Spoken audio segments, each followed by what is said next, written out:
오늘 가정에서 예배드리는 우리 모든 성도님들께 주님의 은혜와 축복이 함께 하시기를 축원합니다. 어떤 여집사님의 남편이 운영하던 사업장이 부도 처리가 됐습니다. 법원에 집달관들이 찾아와서 드라마에서나 보던 압류딱지를 여기저기 붙이고 갔습니다. 아이들은 창피해서 학교도 못 가겠다고 하루 종일 방 안에만 틀어박혀 있었습니다. 이 여집사님도 결혼 이후에 최대의 슬픔과 절망을 맞이한 것입니다. 오늘따라 친정어머니가 생각났습니다. 그래서 위로를 받으려고 무작정 친정으로 찾아갔습니다. 엄마, 나 오늘 너무 힘들어요. 등이라도 토닥거리며 위로해 줄 줄 알았던 어머니는 묵묵히 딸의 이야기를 듣고 난 후에 말없이 부엌으로 가더니 냄비 3개를 꺼내오셨습니다. 각각 냄비에 물을 붓고 가스레인지 올리고 끓이기 시작했습니다. 물이 끓자 첫 번째 냄비에는 당근을 넣었습니다. 두 번째 냄비에는 달걀을 넣었습니다. 세 번째 냄비에는 커피를 넣고 끓였습니다. 아무 말 없이 한참 끓인 이후에 불을 끄고 어머니는 딸에게 말했습니다. 이 3개의 냄비는 각각 역경에 처했어. 물이 펄펄 끓잖아. 이 끓는 불 속에서, 이 물 속에서 이 3가지는 어떻게 대처했을 것 같니? 첫 번째로 당근은 단단해, 그리고 강하지, 단호해. 그러나 끓는 물과 만난 후에는 한없이 부드러워졌어. 연약해졌어.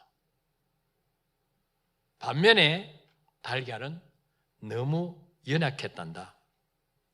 껍데기가 있지만 보호막이 되어주지 못했지. 그래서 끓는 물 속에서 견디다가 스스로 단단해지기로 결심한 거야. 그러나 커피는 독특해. 끓는 물과 만나자마자 즉시 모든 물을 변화시켜버린 거야. 커피 색깔로. 엄마의 말을 들으면서 나는 어느새 눈물이 흐르고 있다. 엄마가 말했다. 우리 딸 힘드니? 너는 지금 당근인가? 아니면 달걀인가? 아니면 커피인가? 한번 생각해 봐. 정말 지혜롭고 멋진 어머니죠. 여러분, 지금 여러분의 삶이 힘드십니까? 그렇다면 어떤 식으로 역경을 뛰어넘을지 한번 생각해 보시기를 바랍니다. 무조건 힘들다고 절망하지 마시고 생각을 바꿔보시기를 바랍니다. 나는 커피가 될 것인가? 흐물흐물하게 물러버릴 당근이 될 것인가? 아니면 끓을수록 더욱 단단해지는 달걀이 될 것인가? 오늘 시편 119편 71절에 보니까 고난당한 것이 내게 유익이라. 이로 말미암아 주의 율례를 배우게 되었나이다. 그렇게 말씀하고 있어요. 여러분, 이 세상에서 고난을 좋아하는 사람 누가 있겠어요? 다 고난을 싫어하죠. 근데 살아보면 고난이 없이는 인간 되지가 않아요. 고난 없이는. 그래서 남자분들이 말이죠, 이 군생활 할 때는 너무 힘들어요. 저도 강원도 양구에서 최전방에 근무했는데 얼마나 겨울에 추운지 말이죠. 침을 뱉으면 그냥 얼어버려요. 땅에 떨어지면서. 5월 8일 날 어버이날 눈이 내렸어요. 그래서 제설 작업을 했어요. 기합을 받을 때는 그 살을 애는 듯한 그 겨울에 메라스도 벗고 팬티 바람으로 연병장에 가서 낮은 포복을 배로 끼웠어요. 그러면 이 차가운 데 살갗이 이렇게 돌멩이나 이런 데 닿으면 찢어져요. 피가 나요. 그렇게 정말 힘들 때는 무슨 결심을 하느냐? 나중에 내가 장가가서 아들 낳으면 군대에 보내나 봐라. 절대로 안 보낸다. 1,000만 원을 쓰더라도 안 보낼 거야. 근데 제대하고 나면 군대는 갔다 와야 돼. 남자는 그래도 군대는 갔다 와야 인간이 돼.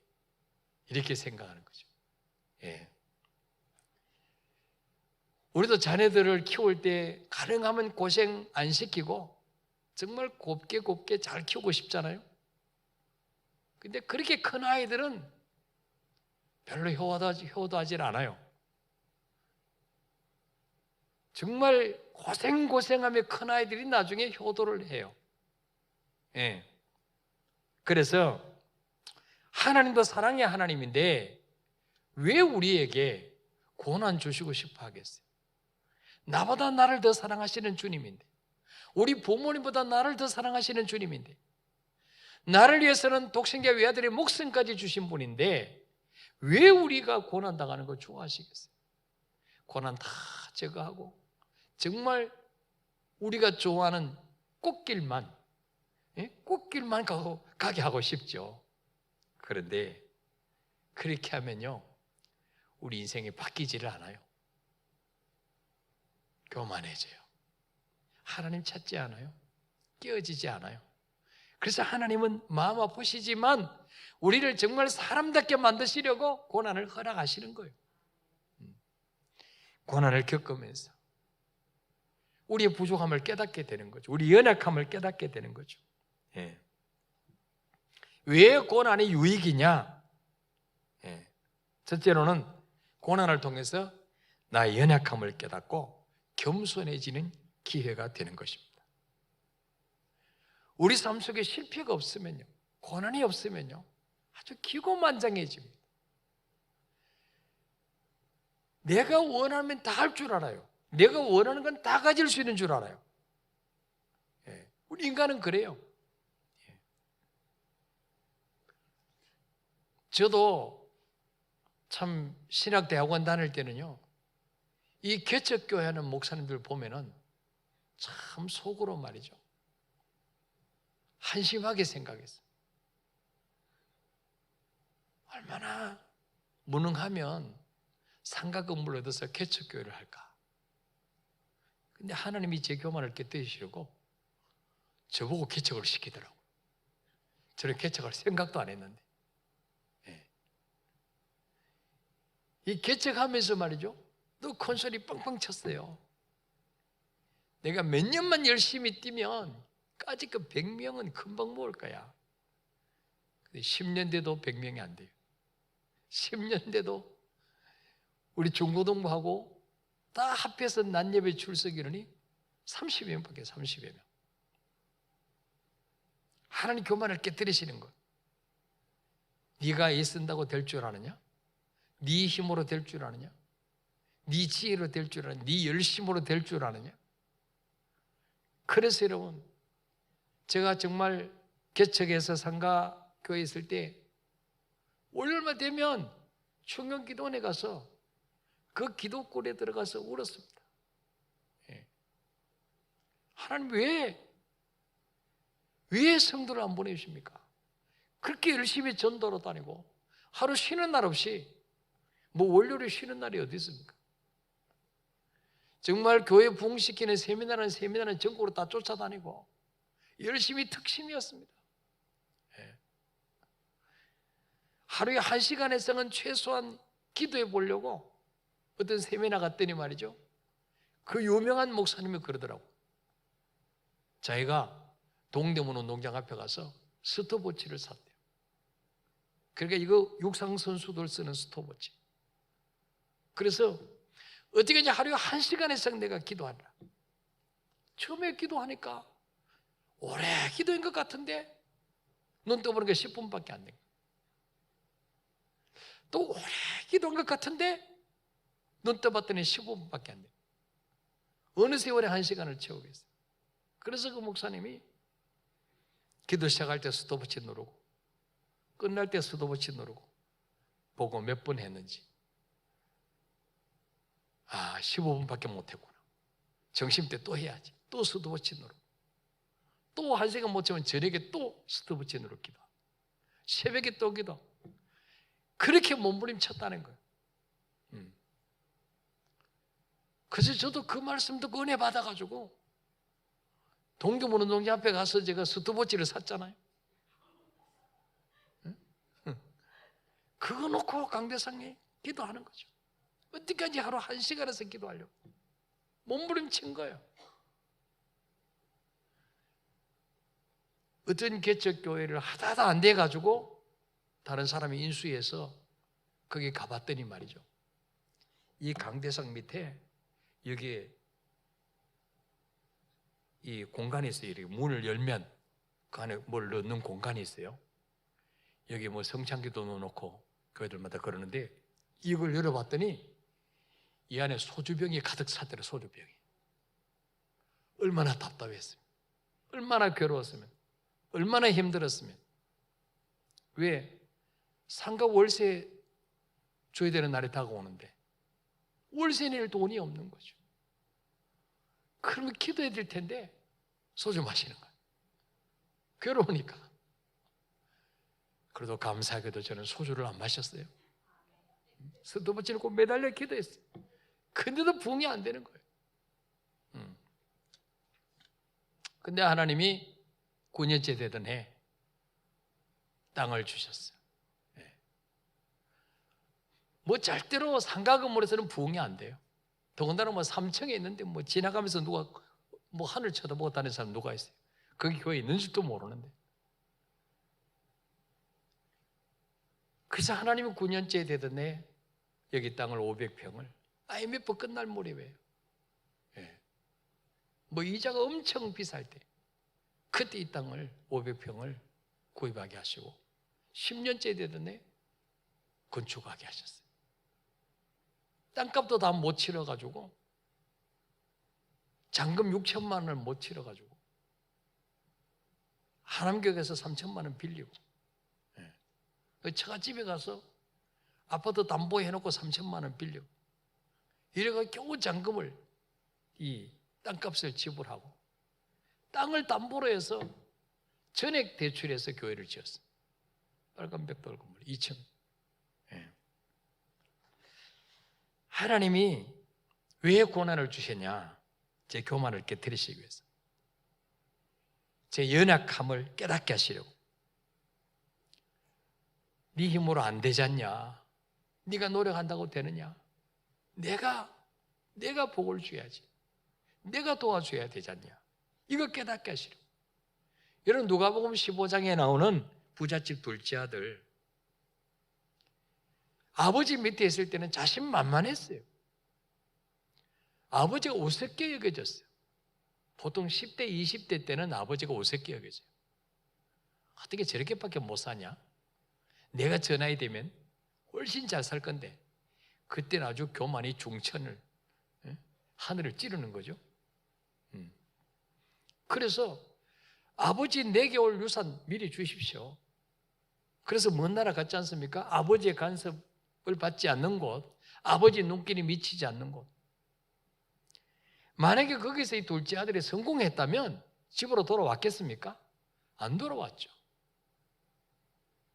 정말 보기 좋게 실패했습니다. 밑바닥까지 내려갔습니다. 유대인들이 정말 부정한 짐승으로 고기도 먹지 않는 그런 돼지우리에 가서 돼지를 치는, 돼지가 먹는 사료로 배를 채우고자 하되 배를 채울 수 없을 정도로 밑바닥까지 갔습니다. 거기서 뭘 깨달을까요? 아하, 이 나라는 게 별것 아니구나. 이거 깨닫게 하시는 거죠. 그래서 아버지 집으로 돌아오게 만드시는 거예요. 우리 삶 속에 하나님 고난을 통해서 우리 인간이 얼마나 연약한지, 얼마나 무능력한 존재인지, 하나님의 은혜 없이는 하루도 살 수 없음을 깨닫게 만드시는 거죠. 겸손해지게 만드는 기회가 되는 거죠. 두 번째는 왜 우리에게 고난 주시느냐? 지금까지 살아왔던 인생의 방향과 자세를 돌아보면서 돌이키며 회개할 수 있도록, 그래서 고난 주시는 거예요. 룻기에 나오는 나옴이라는 여인은 기쁨이란 뜻이죠. 예. 이 베들레헴의 흉년에 들었을 때 모압 땅으로 이민을 갔습니다. 남편과 두 아들을 데리고 이민 갔습니다. 거기서 성공했다면 베들레헴으로 돌아왔을까요? 안 돌아오죠. 영원히 이방 땅에서 살 거예요.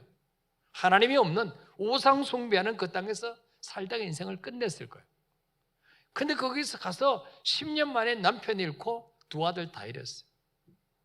모압 여인을 며느리로 삼았는데 세 과부만 남은 거죠. 이거 완전 실패 아닙니까, 여러분? 그때서 깨닫죠. 아, 내가 지금까지 잘못 살았구나. 하나님 떠나 살았구나. 그리고 그 수치와 창피를 무릅쓰고 베들레헴으로 다시 돌아오죠. 나오미를 알아보는 사람들이 반갑게 맞이합니다. 너 나오미 아니냐? 너 기쁨이 아니냐? 너 즐거움 아니냐? 나오미가 뭐라 그럴까? 나를 나오미라고 부르지 말고 마라라고 부르라. 쓴물, 실패자. 예. 마라라고 부르라. 내가 풍족한 것을 가지고 나갔지만 돌아올 때는 빈손으로 돌아왔다. 예. 근데 이 나오미가 베들레헴으로 돌아옴으로 말미암아 다시 믿음이 회복하게 되고 그 자부 룻이 예수님의 족보에 들어가게 되죠. 다윗의 그 증조 할머니가 되잖아요. 그러니까 하나님이 우리에게 고난 주시는 결국 뭐예요? 제대로 깨닫고 돌이키면 복을 주시고 고난 주시고 복을 주시고. 믿습니까, 여러분? 이걸 우리가 아셔야 돼요. 예. 다 고난을 통해서 깨닫고 회개하고 돌아오면 다 복받아서 다 잘 됐어요. 부잣집 둘째 아들도 그랬고 나오미도 그랬고. 예. 그래서 하나님은 사랑하지 않는 자에게 고난 주시는 게 아니고 사랑하는 자에게 고난 주시는 거예요. 사랑하는 자에게. 예. 우리도 어떻습니까? 남의 집에는 밤새도록 PC방에서도 내가 간섭하지 않습니다. 때리지 않습니다. 내 자녀는 어때요? 말로 해도 안 되면 때리죠. 왜? 사랑하니까요. 사랑하니까. 잘 되기를 원하니까. 하나님도 마찬가지예요. 세 번째는 왜 고난을 주시느냐? 고난을 통해서 하나님의 뜻을 분별해야 돼요. 하나님의 뜻.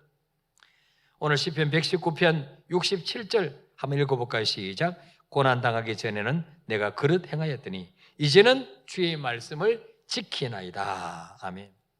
고난당하기 전에는 내가 그릇 행하였더니 이제는 주의 말씀을 지키나이다. 고난이 없으면요, 내가 잘 사는 줄 알아요. 내가 말씀대로 순종하면서 신앙생활 잘하는 줄 알아요. 자신을 돌아보지 않아요. 근데 고난을 만나면 자신을 돌아보게 되죠. 내가 하나님 말씀대로 살았는가?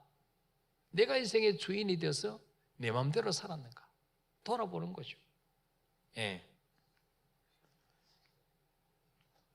그래서 하나님은 우리로 하여금 하나님의 뜻을 분별해서 다시 돌아와서 말씀대로 순종하게 만드셔서 바로 마태복음 7장 24절부터 27절의 말씀처럼 이제는 뭡니까? 바람이 불고 창수가 나고 그 집에 부딪혀도 무너지지 아니하는 반석 위에 내 인생을 건축하기 위해서 고난을 주시는 거예요. 그래서 이번 기회에 우리가 코로나 빨리 그치게 해달라고 기도할 것이 아니라 하나님, 이번 기회를 통해서 우리 가정을 향하신 하나님의 뜻을 분별하게 하여 주옵소서. 내가 지금까지 말씀대로 살지 못했다면 어느 부분이 하나님과 나사의 걸림돌이 되었습니까? 이거 깨닫게 하여 주옵소서. 여기서 돌이키게 하여 주옵소서. 그래서 전에는 내가 그릇 행하였더니 이제는 주의 말씀을 지키나이다. 이것이 나의 고백이 되게 해달라고 기도하시기를 바랍니다. 마지막으로 왜 고난 주시느냐? 우리 인간은 고난을 만나야 하나님을 찾아요. 기도해요, 기도. 우리 아이들도요, 등 뜨시고 배부르면 엄마 안 찾아요. 배고프면 엄마 찾아요. 가서 누구에게 두들겨 맞으면 엄마 찾아 울며 들어와요. 우리 인생도 마찬가지예요. 고난을 당해야 하나님 찾아요. 부르짖는 기도를 하게 돼요. 그래서 그 고난 중에 하나님을 만나고 체험하게 되는 거죠. 그래서 믿음이 자라게 되는 거예요. 여러분 성경에 보세요. 기도의 사람 치고 고난 없이 기도한 사람이 있었습니까? 아무도 없습니다. 우리 인간은요, 고난 없으면 기도가 안 되집니다. 고난 없으면. 고난을 통해서 기도 훈련을 시키는 거예요. 여러분 한나 보십시오. 한나 분인나가 있었는데 분인나는 기도하는 여자예요? 기도 안 하는 여자예요? 기도 안 하는 여자예요. 왜? 기도 안 해도 애를 잘 낳으니까. 뭐 부족함이 없으니까. 근데 한나는 어때요? 자식을 낳지 못해요. 게다가 뭐예요? 또 분인나가 늘 긁어요. 응? 속을 허비 파요. 늘 상처를 줘요. 그러니까 하나님 뭐예요? 한나로 하여금 기도시키기 위해서 태의 문을 닫으시고 자료도 안 주시고 옆에 분인나를 붙여가지고 그냥 계속 그냥 상처를 주게 만드는 거예요. 그러니까 한나가 기도 안 하고는 견딜 수가 없어요. 이거는 뭐 사람 취급을 못 받으니까. 또 더군다나 그 당시에는 자식을 못 낳으면 이거는 하나님이 저주받은 자라고 생각했으니까 얼굴 들고 동네도 못 다니는 거죠. 그리고 한나가 하나님 앞에 할 것은 뭐예요? 기도밖에 없어요. 기도. 남편이 아무리 사랑해줘도 그걸로 채워지지는 않죠. 그래서 그는 금식하며 통곡하며 기도한 거죠. 그 기도 때문에 누구를 얻습니까? 사무엘을 얻잖아요. 인생이 역전되잖아요. 별 볼 일 없는 여자가 왕족으로 바뀌잖아요. 여러분 다 보세요. 전부 다 기도의 사람이 아니에요. 그 많은 고난을 통해서 사울 왕이 죽이려고 쫓아다니고 왕이 되고 난 압살롬이 반역을 일으키고 한순간도 잠잠할 날이 없어요. 기도 안 할 수는 없죠. 기도 안 할 수가. 그래서 다윗이 기도의 사람이 된 거예요. 여러분 다니엘도 보십시오. 그 청소년 때 나라를 빼앗기고 피어가 되고 바벨론 나라에 포로로 끌려가잖아요. 막막하죠. 살 길이. 희망이 없죠. 네. 여러분 나라 잃은 서름 이거 정말 나라 잃어버리면요 어디 가도 사람 취급을 못 받습니다. 누가 나를 보호해 주질 않아요.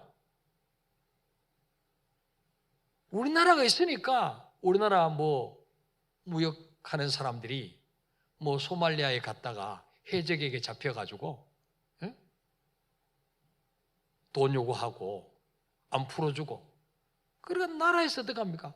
그 국민 구하려고 배를 보내고 작전을 세우고 이러잖아요. 돈을 써서라도 그지. 나라가 있으니까 나라. 이 다니엘과 세 친구는 나라를 잃어버렸어요.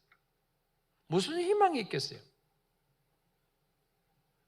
자기가 할 수 있는 건 기도밖에 없는 거죠. 기도. 주님밖에 바라볼 뿐이 없어요. 그렇게 기도하다가 총리가 된 거예요. 하나님 높여주시는 거죠. 그래서 성경에 나오는 모든 기도의 용사들은 다 뭐를 통해서 만들어지냐? 고난을 통해서 만들어요. 고난을 통해서. 그래서 여러분 자녀들에게 적당히 고난도 좀 주시기를 바랍니다. 기도의 사람으로 키우려고. 적당히 좀 고생을 해야 돼요. 고생. 너무 그냥 요구하지도 않는데 미리미리 다 해주면 절대로 그 아이들은 기도할 이유를 못 찾아요. 예. 그래서 여러분 주변을 바꾸고 환경을 바꾸려고 하는 것보다도 먼저 나를 바꾸면 놀라운 일이 일어나게 되는 것입니다. 고난을 통해서 자신을 더 단단해지게 만드시길 바랍니다. 고난만 오면 당근처럼 허물허물해지는 그런 사람이 아니라 정말 이 달걀처럼 고난 당하기 전에는 정말 쉽게 깨지고 너무 약해지만은 끓는 물 속에 들어가서 비로소 단단해지는 것처럼 고난을 통해서 우리가 더 하나님 앞에 단단해지도록 이렇게 만들어가는 정말 복된 계기가 되시기를 축복합니다. 우리 한국 교회들이 고난을 통해서 아마 단단해질 거예요. 예. 이제 뭐 죽정이들은 다 이제 나가겠지만 알곡들은 더 단단해질 거예요. 그래서 우리 삶 속에 고난이 올 때 왜 나만 당하는 고난이냐고 불평하지 말고 하나님, 이 고난을 통해서 나의 연약함을 깨닫고 겸손해지는 기회가 되게 하여 주옵소서. 이 고난을 통해서 지금까지 살았던 인생의 방향과 자세를 돌아보면서 돌이키며 회개하게 하여 주옵소서. 하나님의 뜻을 분별하게 하여 주옵소서. 고난을 통해서 부르짖는 기도를 배우게 하시고 부르짖는 기도를 통해서 하나님을 만나고 영적으로 성장하는 기회가 되게 해달라 기도하시는 귀한 밤 되시기를 축복합니다. 자, 우리 왜 나만 겪는 고난이냐고 우리 찬양하겠습니다.